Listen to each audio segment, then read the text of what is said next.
Et nous sommes repartis. Donc vu que j'ai perdu mon dernier match, et qui était en demi-finale, nous allons donc pouvoir streamer la finale entre 06 et Pelicamp. Pelicamp que je ne connais pas. Ou alors c'est la demi-finale, je ne sais plus. Attendez. Je ne sais pas encore si c'est la finale ou la demi-finale, nous allons bien voir. Non, il me semble que c'est un match de demi-finale, puisque Pélican est 06, voilà. C'est parti.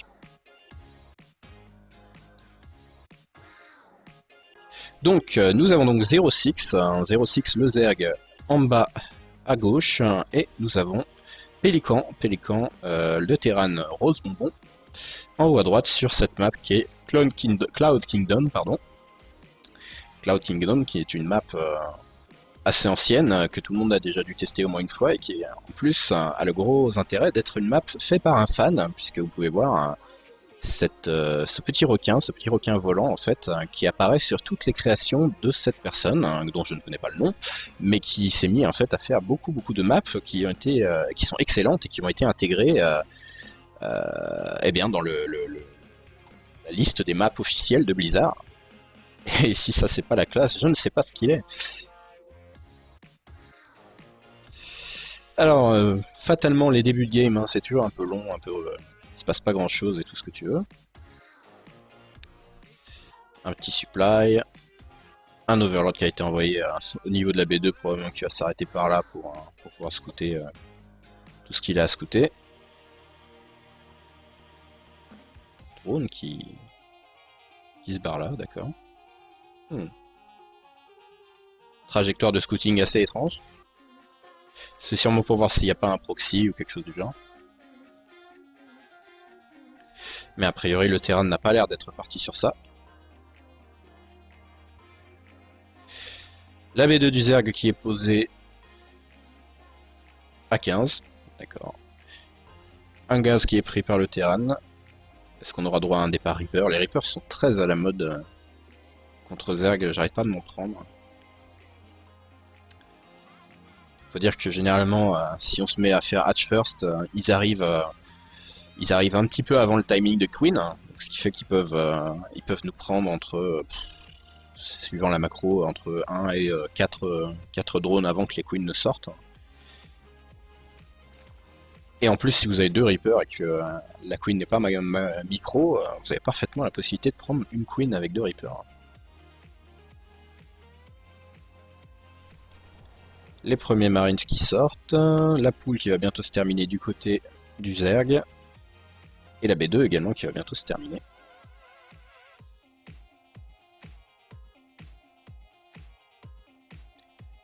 Le petit observateur ici qui scoute qu'il n'y a pas de B2, d'ailleurs il n'y a pas de B2 en production du tout de la part du... Ah si, voilà. De la part du terrain, donc il part sur One Rack Expand. La première queen qui est lancée sur la B1, sur la B1, la deuxième queen qui ne va pas tarder à être lancée.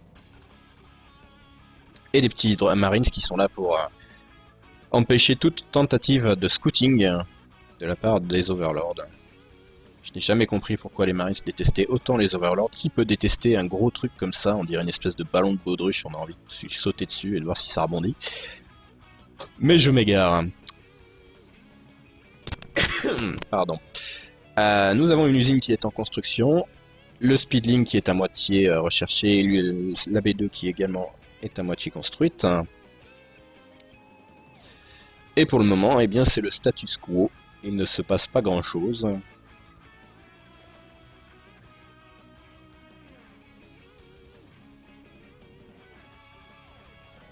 La B2 du terrain qui va se terminer, l'usine qui est soulevée qui va probablement aller se placer à la place de la donne pour remplacer la donne, voilà. Pour bénéficier pardon, de la donne du réacteur. Donc ça va probablement partir sur Hélion.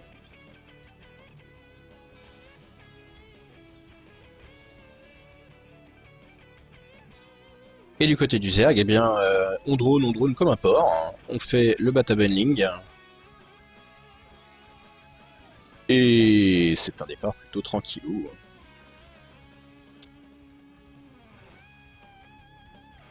Petit Zergling pour les scouter, et on vérifie qu'il n'y a pas de B2. On va aller probablement tapoter le wall pour voir ce qu'il y a dedans, voilà. Et on voit tout ce qu'il y a à voir. D'ailleurs, est-ce qu'il a vu la B2? Oui, il a vu la B2, oh! C'était peut-être une bonne idée de la placer là pour raccourcir le temps de trajet, mais ça permet aussi de la scouter.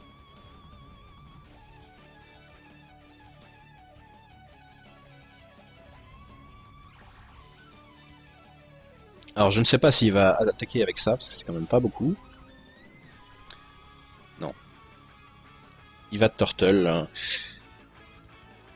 D'ailleurs, les Terran Turtle, à la sortie de Legacy of the Void, c'est vraiment quelque chose qui va disparaître. Hein, puisque plus personne ne pourra Turtle sur 2 bases aussi longtemps que maintenant. Avec les 33% de minerais en moins par base, il va falloir vraiment expand et se répandre un peu partout sur la map. Oh, et on a un Bending Bust, un petit Bending Bust. Beaucoup de gaz qui sont partis là-dedans. Reste à voir si ça va être efficace, parce qu'il n'y a pas beaucoup de... Ouh, et en plus les lions qui sortent, les lions qui sortent et qui vont voir, qui ont vu, oh là là. Et les lions qui ne décident de pas engager, alors que pourtant ils auraient pu quand même largement distancer les Zerglings et faire un peu de hit and run et cramer toute cette masse de petites saloperies. Le lair qui est envoyé du côté du Terran, du Zerg, pardon. Et les Battle Aliens qui ont été recherchés. Je sais plus s'il y a besoin d'en faire la recherche. Une petite spine défensive du côté du Zerg, il va probablement rouler avec des Evo Chamber. Et finalement, le Zerg qui décide, 06, qui décide de rentrer chez lui, la queue entre les jambes, entre les patounes. Et un VCS qui prend le... Pourquoi pas un Marine, je ne sais pas, un VCS c'est toujours plus utile de le foutre au minerai que de le foutre à une Xel'Naga. Là ça fait quand même 2 VCS qui sont immobilisés juste pour des Xel'Naga, c'est pas tip top, mais ma foi. Du côté du terrain, donc on continue sur une deuxième usine. Et la masse de Hélion, j'espère vraiment...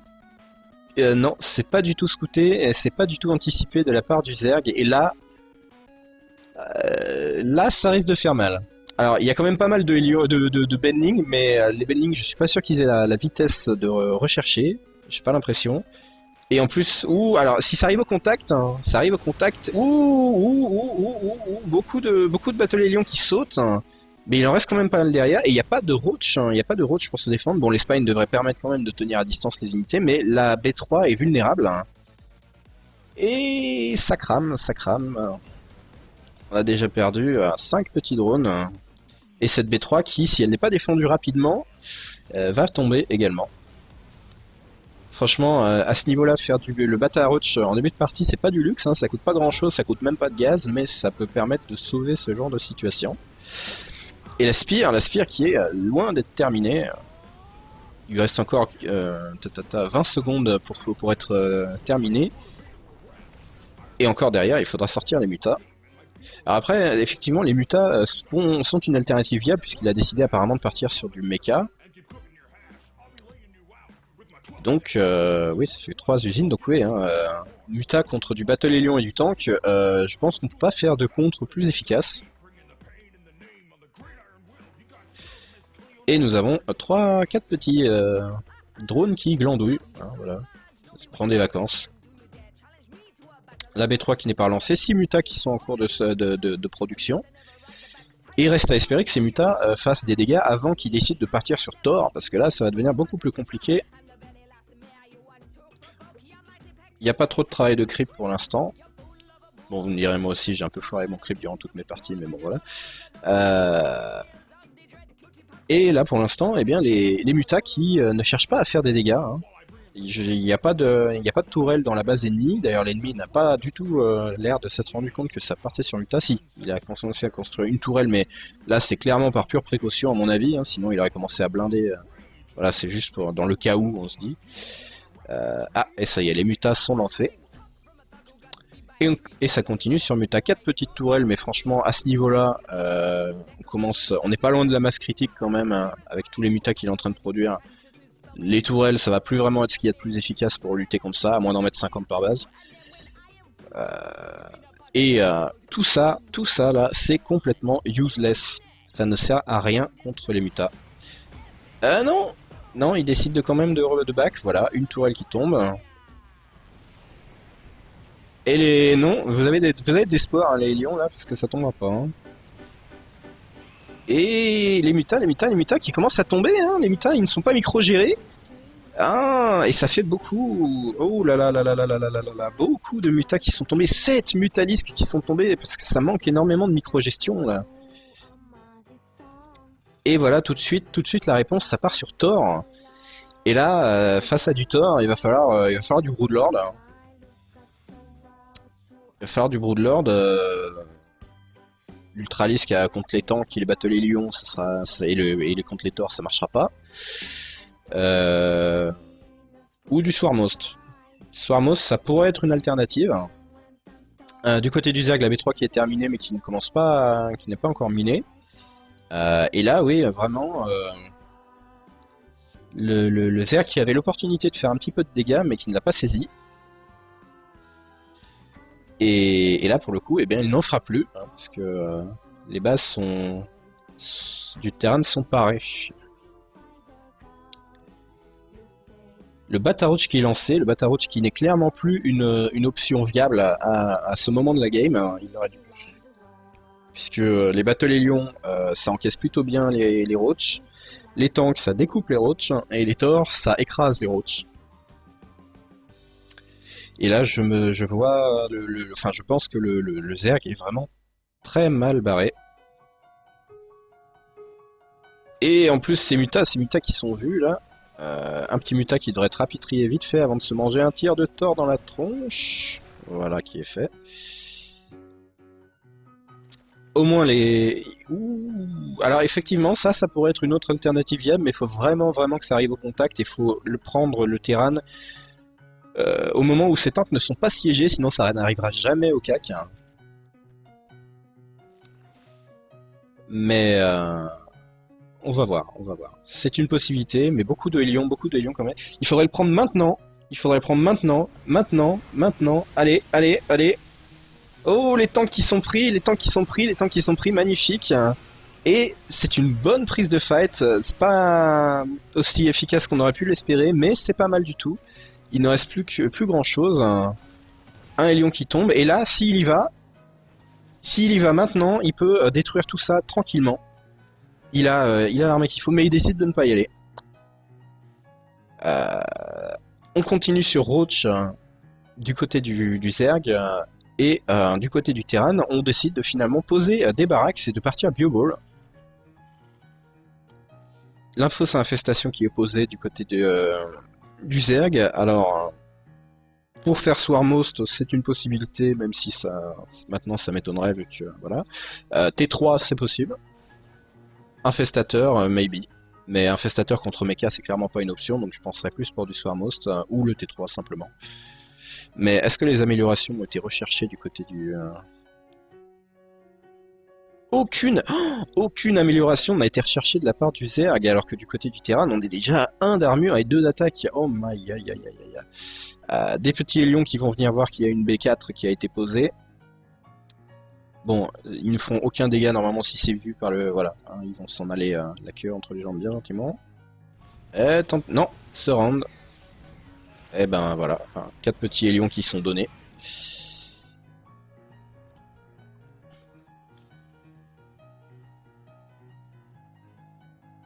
Et B5, le Zerg qui essaye de macro très bien. Hein. S'assurer d'être, même s'il a un peu de mal à produire des drones pour ses bases, se mettre sur B5 comme ça c'est très bien, surtout qu'en plus il a 2 bases d'avance sur le Terran.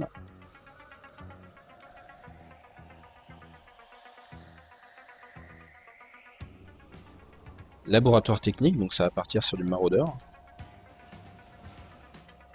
On va avoir une compo qui va faire assez mal. Hein, Battle Lion, maraudeur, tank plus Thor. Ça risque quand même de faire beaucoup de dégâts. Et là vraiment, il faut du Broodlord. Hein. Honnêtement, je vois pas trop ce qu'il faudrait d'autre là, hein, parce que tout le reste, ça risque d'être très vulnérable. Broodlord muta pour protéger. Ah, et ça attaque sur la B3. Et les Benling qui sont à l'arrière. Benling Bust la B3, la B3 qui saute, hein, la B3 qui est immédiatement reposée. Et ça a fait un petit peu de dégâts. Bon, niveau perte, je sais pas exactement où on en est pour l'instant.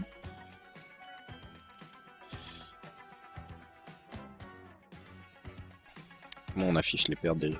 Je ne sais plus. Voilà.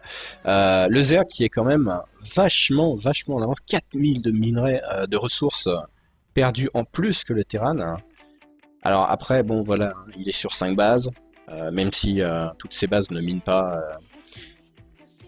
Idéalement pour un Zerg, ce qu'il faut faire, c'est être sur 3 bases avec au minerai et sur 2 bases supplémentaires uniquement pour le gaz. Ça c'est l'idéal si on veut par exemple sortir des très grosses unités comme de l'Ultralisk ou des Broodlords, il faut faire ça il faut faire ça. Après c'est vrai que là, le Zerg n'est pas encore de Sandpop et il n'a pas sa B3 de saturé. Et c'est clairement pas une bonne idée. Le T3, oui voilà. Et voilà, je sais, alors, il ne m'entend pas parce que ce n'est pas un stream en direct, mais il est parti sur Broodlord. Effectivement, c'est la seule, à mon avis, la seule alternative viable actuellement. Par contre, il a fait trop de corrupteurs, ce qui fait qu'il va devoir sacrifier pas mal de sa pop active du moment pour sortir des Broodlords. Et j'espère qu'il va le faire à temps, parce que là, Monsieur le Terran a décidé de sortir et d'aller lui foutre une nouille dans la tronche. Et là, le problème, c'est qu'il va se retrouver avec 13 corrupteurs et pas de possibilité de les morpher en Broodlord.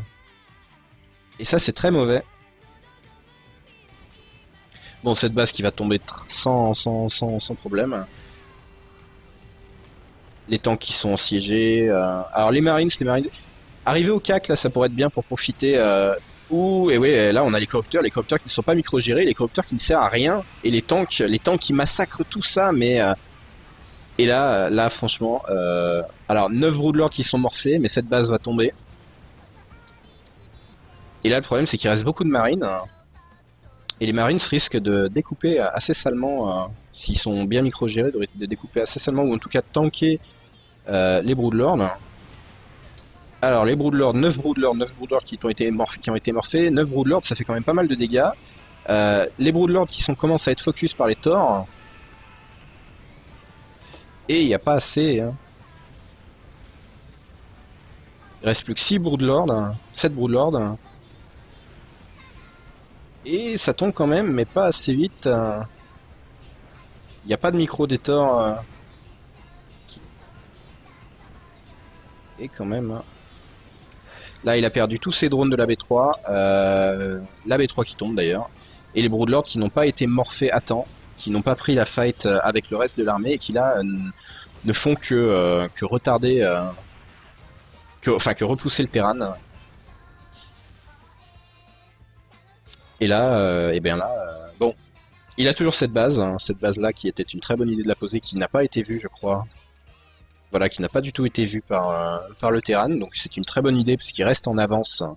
Au final, pour l'instant, même si cette B4 va bientôt être posée, il reste en avance sur le Terran. Donc c'est moins catastrophique que ce qu'on aurait pu le penser, mais... Ouh là là, 33 drones, arrête de droner pour l'instant, hein, arrête de droner, ça ne sert à rien, là, 33 drones sur une base, 34 drones sur une base, c'est inutile. Il a dû s'en rendre compte parce qu'il a décidé de partir sur des spines. Et là, on a la dose de Marines, alors pour le coup, il faudrait faire des bendings, alors les bendings qui sont faits, est-ce qu'il y en aura assez? Je ne sais pas.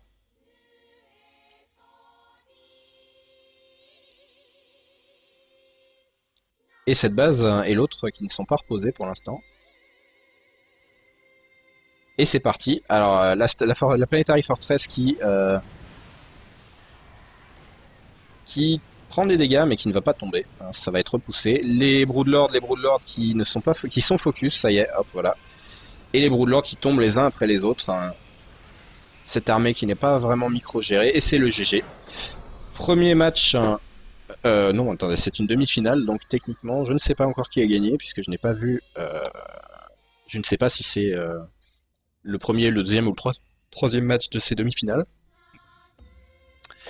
Mais nous allons le voir tout de suite, ou en tout cas au prochain match. De toute façon, je vous récupère pour le prochain match, et je vous dis à tout de suite.